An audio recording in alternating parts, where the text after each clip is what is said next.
Hey YouTube, it's Chanel. This is so weird. I actually never realized there was a basketball hoop back there. The people who lived here before had 3 sons, so apparently in my basement, in my exercise room, it's like a jankety wannabe exercise room where all the like pipes and shit are, but who cares? That's what's going on. Anyway, just trying to walk on the treadmill. I'm gonna run here soon, but while I'm doing my warm-up, I thought I would make a quick video because the weekend has been so busy. I made a video last night at like 1 in the morning. I kind of don't even remember what I said. I know it was talking about low carb versus Weight Watchers, and like I would personally prefer to do low carb, but I know that the long-term sustainability of low carb is not realistic. And most of the people I know that have lost significant amount of weight on low carb have also gained it back, because it's just kind of hard to avoid it forever. Sugar. Now, with that being said, I still have the same feelings like I said before about sugar, and that it's a problem and I need to limit that. So right now I'm doing kind of what every Weight Watcher I think does initially, which is like I'm gonna eat kind of shitty, but if I'm within my points, then okay. So then once I get used to that amount of calories that I'm eating, then it starts to turn, well, this is how it works for me usually, then it starts to turn into like, okay, making better choices, like swapping this for that or whatever. So I'm gonna get there, just very slowly. I've been having horrible anxiety the last 2 days, like crippling. I was at my mom's and had like a really huge panic attack, and so that was scary. And I haven't had this in like 10 years, guys. And so, it's just been like a mind fuck because I thought that part of my life was over. I had conquered my anxiety. I've also noticed that exercising helps my anxiety, so that's why I'm trying to exercise. It's just a very lonely time. I haven't had a chance to respond to any comments. My friend Rachel, hello Rachel, hi, I haven't seen you in 900 years, you haven't seen me, I love you, friend. Rachel and I used to go and walk after work and walk around town, and it was kind of like a therapy session slash get our exercise on. And she moved a long time ago, so we don't do that anymore, and it's just a very lonely feeling. And as I've mentioned in videos before, I'm moving my office from the office I share with my assistant that I've shared with her for 5 years to my own office, and it needs to happen. Like, I need my own space to get my like thoughts clear, but she is kind of taking this not so, like, she's kind of being weird to me now, because I went into work the other day and was like, hey, like, how's it going? And she's just kind of like, yeah, fine. And like, we're friends, so it's just kind of fucked with my head because I have so few friends around here.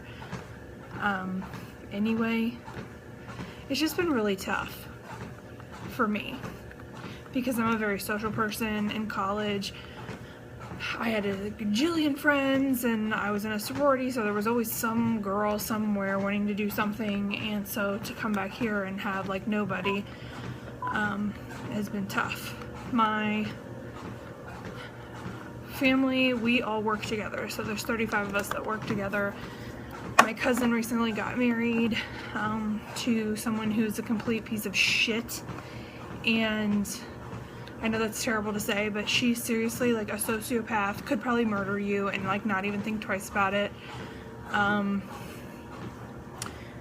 Just always creating turmoil, and she's really ripped our family apart because she's playing my aunt, who I'm very close to, against all of us.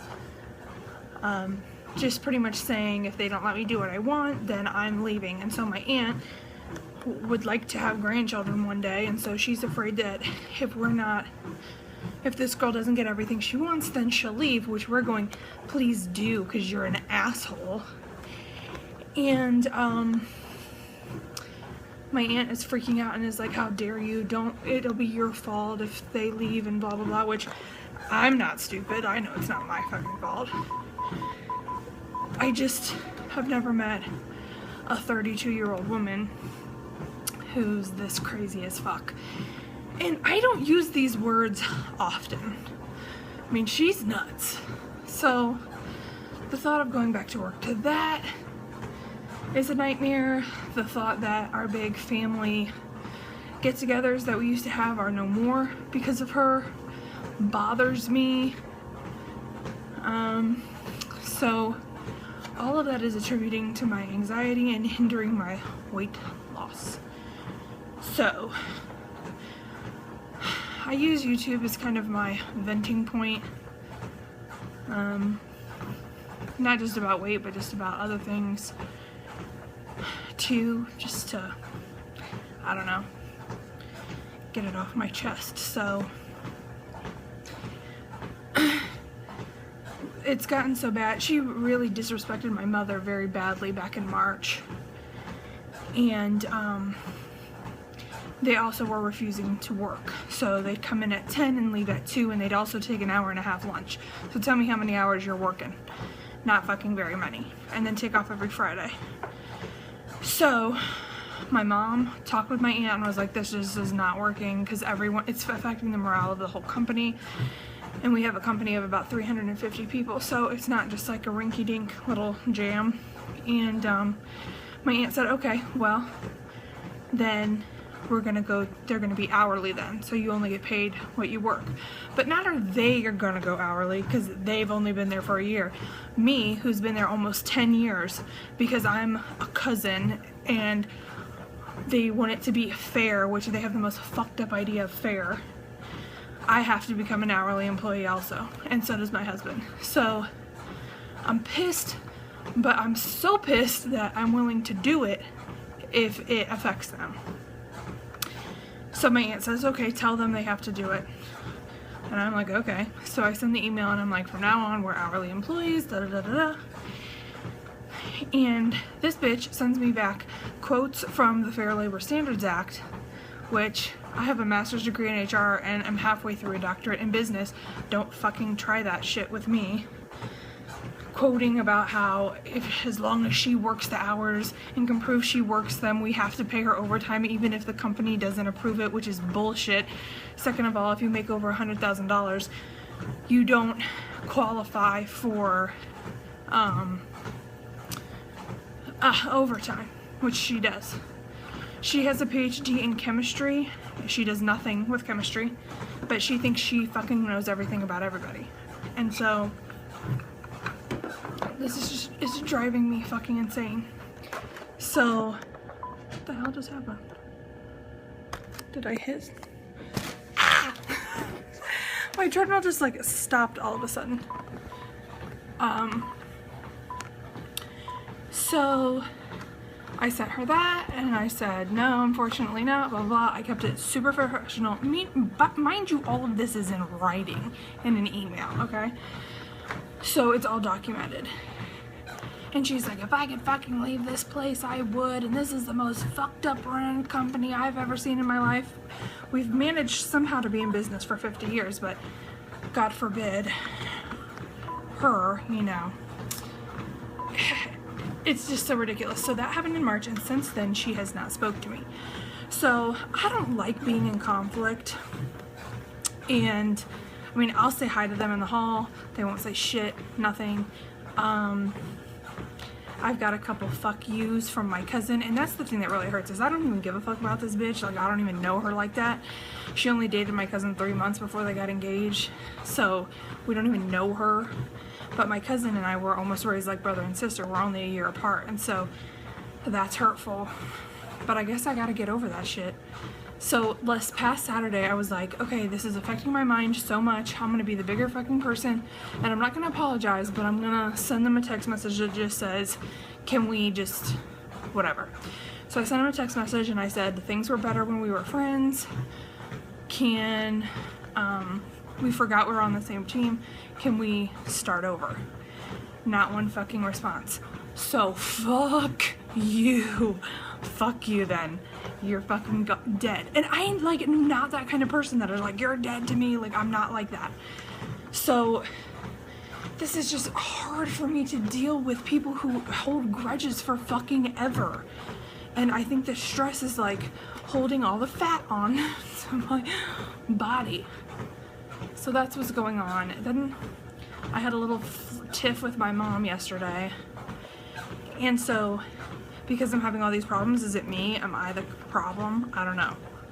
My mother always has jelly beans and ice cream and all this shit for my kids when we go over there. And when I was growing up, my dad was very, I think accidentally, he was a really bad weight shamer. But I think that's because that's how my grandma was. And so that's just what he knew. So anytime I'd go to eat anything, like he'd be like, you don't need to eat that, like don't eat that, you've had enough, like, oh, you're a big girl, like shit like that like fucked with my mind forever. And so he did that to my second daughter yesterday. My oldest daughter is very tall and thin, and my second daughter is not obese by any means. She's in the 40th percentile of weight, so she's not even average for her weight, for her age. But since she, in stature, looks chunkier, she's 2, okay? So they just look that way anyway. They're like, well, she really loves to eat. She's just a big eater. And I'm like, quit saying that shit. And I said that to him and my mom. I said, that really bothered me my whole life when you said shit like that to me. And so my mom loses her whole mind and is like, oh, so it's our fault? It's our fault that you allow her to eat 2 ice cream cones? I'm like, no, it's your fucking fault because I don't even buy ice cream at my house at all. They go over there and my mom's like, have ice cream, have jelly beans. And then she's like, is it okay with you? I'm like, you've just fucking given it to them. Like, don't give it to them and then be like, oh, is your mom gonna be like a bitch and take it away? Just don't fucking have it. And she's like, well, I want to. Then shut the fuck up about what I allow my kids. Like, you're insinuating it's my fault about my daughter who doesn't even have a problem. Do you know what I'm saying? And so it's very hurtful.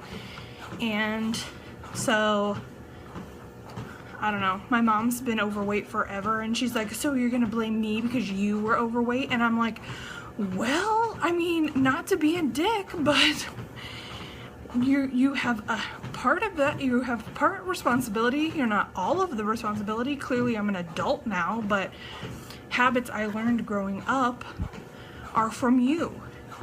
Her and my dad had a very tumultuous marriage the whole time we were growing up. They're still married now, but when we were kids, it was always fighting, and so he always attacked her because of her weight.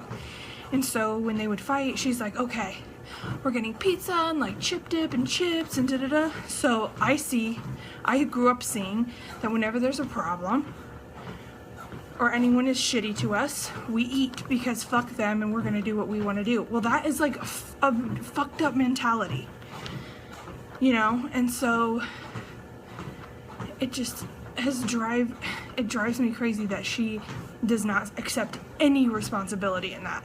Okay, now I'm an adult and everything I do now is me. I mean, that's all me, but I am trying to unlearn habits. I mean, if it's ingrained in you for 18 years, that's all you see, that's the same fucking cycle all the time, then that's what the fuck you do. And she learned that shit from my grandma, and my aunt fucking does that shit. Like, so this isn't like, this is the learned part of it. There's learned behaviors, and then there's also genetics. Do you know what I mean? If you look at 2 breeds of cows, you look at a Jersey cow that makes milk that has, you can see its ribs and its bones, that's how it's bred. All the energy it takes and it makes milk out of it because that's what Jersey cows do. So they're a very lean cow. And then you look at a hurt black Angus cow that's meant for meat production, and they're very stocky and you can't see one rib and they're thick and huge, okay? So they're both cows, but they're genetically different. And so I don't understand why humans are the same way. Do you know what I'm saying? So genetically, I feel like I'm predisposed to be bigger, but that doesn't mean I'm accepting that as my destiny. I just have to, you know, make certain decisions and control certain things, and part of it is also environmental factors, which were my family. So, sorry to get wet, God, it's almost 16 minutes, I've got to go, but, thanks for listening to me word vomit. These are all the things swirling in my head, and it's more about me. So, if you want to know about me, this is it. Oh, I'm also hooked up to heart monitors. I have 2 more on me too for a month for this heart shit I've got going on. They're worried that, so I had that AFib. They're not concerned about that. They're concerned that my heart rate is way too low. Normal is 60, low is 50, in the 50s, mine's 42. So they're worried about that, and they think that could have caused my AFib. They said AFib is an electrical like surge in your heart to regulate the beat, and they think because I was sleeping my heart rate might have gone way low, like 30, like dead, and so to regulate it my heart like super like jumped it per se itself, and that's why my heart rate was like 280 because it kick-started my heart. So all these scary ass things are going on, so they're monitoring it, and I'll keep you updated. But anyway, 17 minutes, I gotta go. Bye.